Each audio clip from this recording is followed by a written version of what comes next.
Army act ترمیمی بل کے اہم نکات سامنے آ گئے۔ ایکٹ کے مطابق کمانڈر نیشنل اسٹریٹجک کمانڈ بطور جنرل پاکستان آرمی میں اپنی خدمات سر انجام دیں گے۔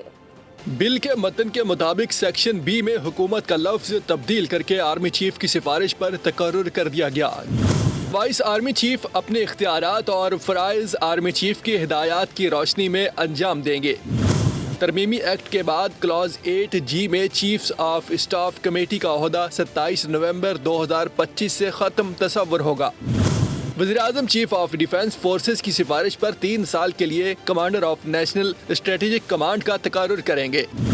کمانڈر نیشنل اسٹریٹجک کمانڈ کی تقرری، دوبارہ تقرری یا توسیع کو کسی بھی عدالت میں چیلنج نہیں کیا جا سکے گا۔ کمانڈر نیشنل اسٹریٹجک کمانڈ بطور جنرل پاکستان آرمی میں اپنی خدمات سر انجام دیں گے۔ سبسکرائب کریں اور بیل دبائیں تاکہ کوئی خبر رہ نہ جائے۔